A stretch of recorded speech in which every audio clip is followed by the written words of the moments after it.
कब्र से देख रहे हैं, और फिर आप नबी की वजह से हया कर लें, शर्म कर लें, अदब कर लें, और वो गुनाह का काम ना करें, इसी का नाम अदब है।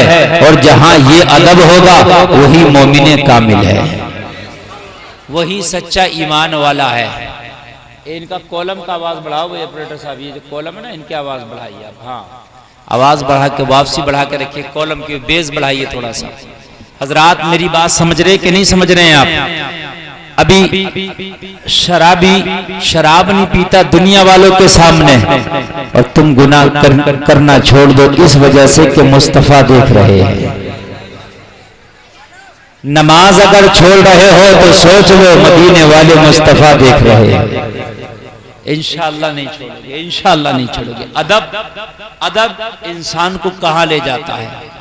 बेअदबी इंसान को जमीन के तहखानों में ले जाती है।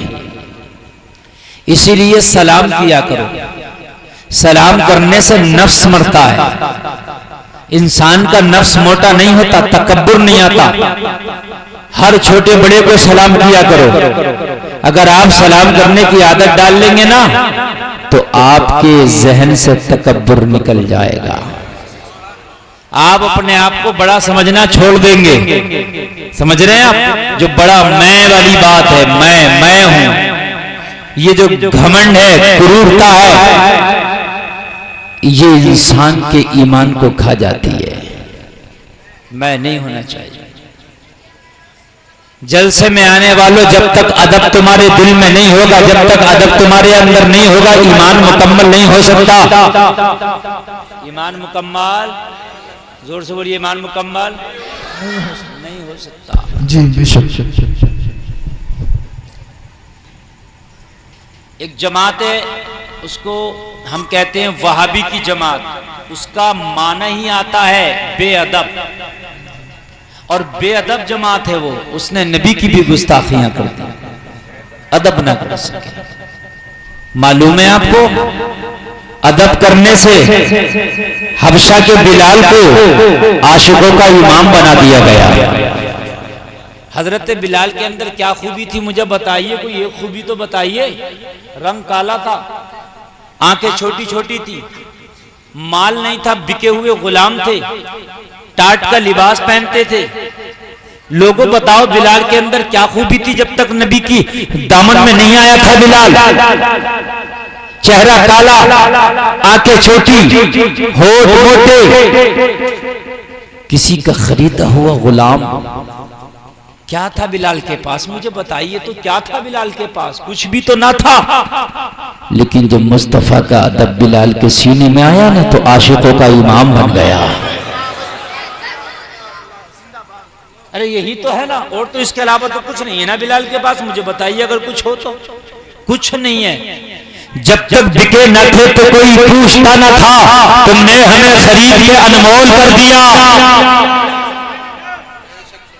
एक अरब ने आदमी का बोलबाला कर दिया, खाते जर्रे को हमदोशे सुरैया कर दिया। खुद न थे जो राह पर औरों के रहबर बन गए, क्या खबर थी जिसने मुर्दों को मसीहा दिया। अदब सब कुछ है। जो बीवी अपने शोहर का अदब ना कर सकी वो जन्नत में ना जाएगी। जो औलाद अपने वालिदैन का अदब ना कर सकी वो जन्नत में ना जाएगी। जो कौम अपने नबी का अदब ना कर सकी वो जन्नत में ना जाएगी। लोगों अदब सबसे आगे रखना चाहिए, लेकिन आज हमारे पास अदब की डिग्री नहीं है। बेअदबियों के कारखाने हमारे घर में चल रहे हैं। हमारे छोटे छोटे बच्चे गालियां दे देते हैं किसी को भी। ए मेरे भाइयों, अपने बच्चों को अदब सिखाओ, और अदब सिखाने का तरीका यह है कि पहले खुद बाअदब हो जाओ, तुम्हारे बच्चे खुद ब खुद मुअद्दब हो जाएंगे। जिंदाबाद जिंदाबाद, नारे तकबीर, नारे रिसालत, मसलके आला हज़रत, इश्क मोहब्बत, जिक्र शुहदाए करबला, हज़रत अल्लामा मुफ्ती गुलफाम रज़ा कादरी, नारे तकबीर। बहुत अच्छा भाई, जिंदाबाद जिंदाबाद। एक बुजुर्ग मदीना शरीफ जाते, कहाँ जाते? और जाने में टाइम लगता 1 साल। कितना? पैदल जाते थे। आज एक शख्स निकला है हज के लिए, उसे भी 1 ही साल लगेगा, पैदल जा रहा है। 1 साल लगता मदीना जाने में, और मदीना शरीफ पहुंचते नबी के रोजे पर जाते और मुश्किल से 20 सेकेंड रुकते, इससे ज्यादा नहीं, फिर वापस आ जाते। साथ में मुरीद भी होते, पूरा काफिला। घर वापस आते, घर वापस आके 1 मिनट नहीं रुकते, मुरीदों से कहते फिर चलो मदीने के लिए। फिर 1 साल लगता। 1 साल में पहुंचते, 20 सेकेंड मदीने में रुकते नबी के रोजे, फिर कहते वापस चलो। घर आते सामान खोलते नहीं, मुरीदों से कहते चलो फिर मदीना चलो। बात समझ में आ रही है कि नहीं आ रही है? पूरी जिंदगी का यही मामूल था। मदीने जाके 20 सेकेंड रुकते, 1 साल आने जाने में लगता, घर आकर सामान तक नहीं खोलने देते, मुरीदों से कहते सामान नहीं खोलना, फिर मदीना चलो। आज का मुरीद होता तो कहता पीर जी अपनी खिलाफत और अपनी मुरीदी अपने पास ही रखो, मैं यहीं से। कहता कि नहीं कहता? शिजरा वापस करके कहता हजरत अपनी मुरीदी वापस ही ले लो तो ठीक है। पूरा साल सफर कराते हो और वहां मदीने में रुकने नहीं देते। मुश्किल से 20 सेकेंड मदीने में रुकते हो और फिर लाते हो और यहां सामान नहीं खोलने देते हैं। फिर चलो, बात है कि नहीं है? तो कहते भैया अपनी पीरी मुरीदी अपने पास रखो।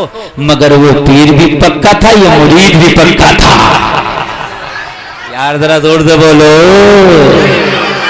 इश्क हो तो पक्का होना चाहिए, जिसके हाथ में हाथ दे दिया तो फिर पक्का होना चाहिए। अगर तेरे सामने चटनी है ना तो अपनी चटनी पे नाश कर, दूसरे के मुर्गे पे ललचा मत। तेरा पीर जो भी है बस उसी पे नाश कर, मगर पीर अच्छा होना चाहिए। ऐसा नहीं कि कोई भी पकड़ लिया तो उस पर नाश करे घूम रहा है, ऐसा नहीं। पीर अच्छा हो फिर नाज उसी पे कर। सब पीरों को हक जान जो सही है, मगर नाज अपने पे ही कर। नाज क्या कर? अपने पे। सुभान अल्लाह बोल दो।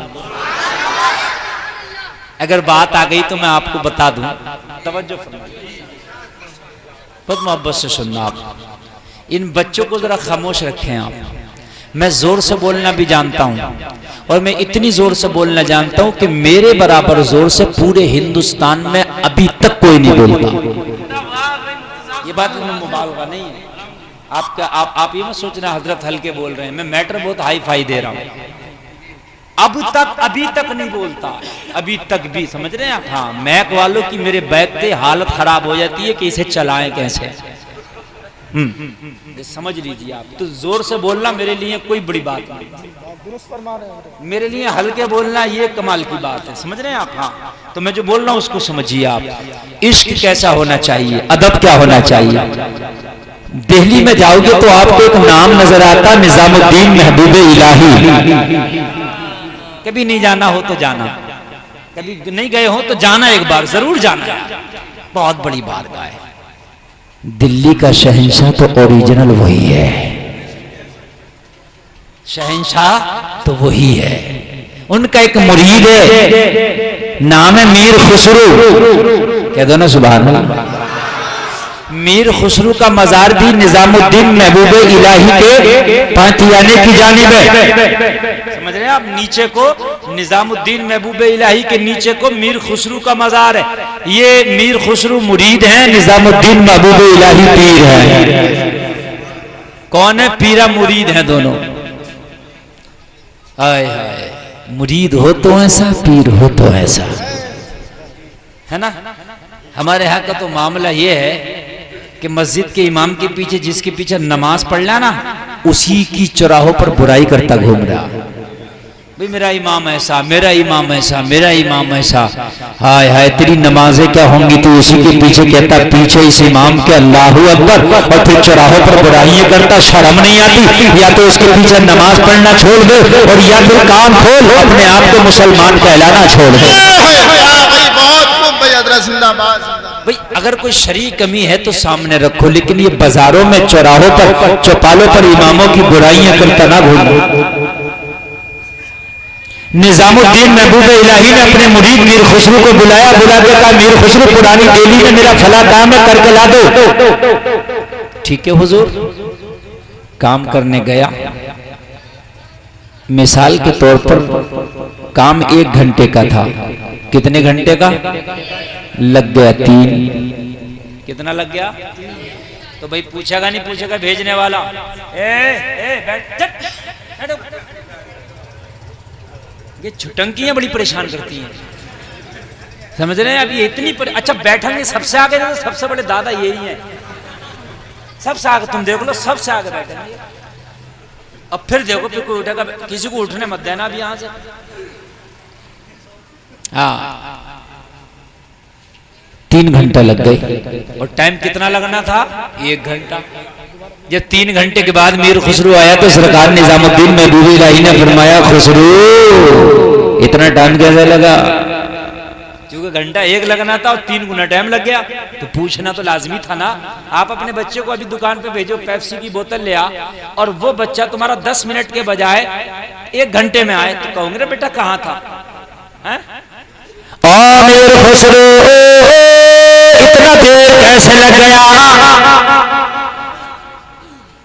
कहने लगे, हुजूर बात यह है, पुरानी दिल्ली में किसी बुजुर्ग का इंतकाल हो गया था, और बुजुर्ग ने अपने इंतकाल करने से पहले ऐलान कर दिया था, जो जो मेरे जनाजे में शरीक होगा वो जन्नती है। जो जो मेरे जनाजे में शरीक होगा वो जन्नती है। तो कहने लगे, हुजूर उनके जनाजे में इतने लोग उमड़ आए थे जन्नत की वजह से, इतने के रास्ते जाम हो गए थे, निकलना चलना भारी था। बस ये बात कही ना, तो मीर खुसरू से निजामुद्दीन महबूब इलाही ने मुस्कुरा के फरमाया, अच्छा खुसरू, जन्नत लेने में देर लग गई। मकसद ये था कि जनाजा जा रहा था, जो लोग कांधा दे रहा था वो जन्नती था, तो तू भी देने लग गया होगा। उनका ऐलान था कि भाई जो शरीक होगा वो जन्नती है। इतना कहा तो मीर खुसरू की आंख में आंसू आ गए। कहने लगा, सरकार ये जुमला न बोले, मोहब्बत दागदार हो जाएगी। कहा क्या मतलब? जब फ्री में जन्नत बट रही थी तो तू क्या कर रहा था? कहने लगा, हुजूर जितनी देर जनाजा निकला मैंने अपने आप को किसी कोने में छिपा लिया था, कहीं मैं जनाजे वालों में शरीक ना हो जाऊं। जानबूझ के मैंने अपनी शरकत को उनसे दूर किया। जनाजा अगर इस रोड से निकल रहा तो यहाँ दुकान में छिप गया, कोई देखने वाला ये ना कह सके कि मीर खुसरू भी जनाजे में शरीक है। कहा जब फ्री में जन्नत मिल रही थी तो तुझे शरीक होने में क्या रहा था? कहने लगा, हुजूर जमाना क्या कहता कि मुरीद है निजामुद्दीन महबूब इलाही का, जन्नत लेने यहाँ आया है। जिंदाबाद जिंदाबाद जिंदाबाद, बहुत खूब भाई।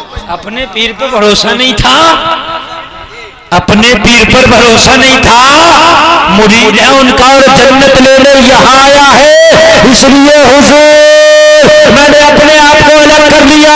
जब तक जनाजा निकल न गया, जब तक मैं एक जगह तनहा खड़ा रहा, अब बाद में आया हूँ तो कहा तुझे जन्नत नहीं चाहिए? कहा हुजूर जन्नत तो चाहिए मगर अपने शेख से चाहिए। जिंदाबाद जिंदाबाद, नारे तकबीर, नारे रिसालत, मसलके आला हज़रत, ज़िक्र शुहदाए करबला, हज़रत अल्लामा मुफ्ती गुलफ़ाम रज़ा क़ादरी, सरज़मीने मिलत मोहम्मद पर। और खूब भाई, जिंदाबाद भाई, जिंदाबाद। मुझे चाहिए मगर अपने शेख से।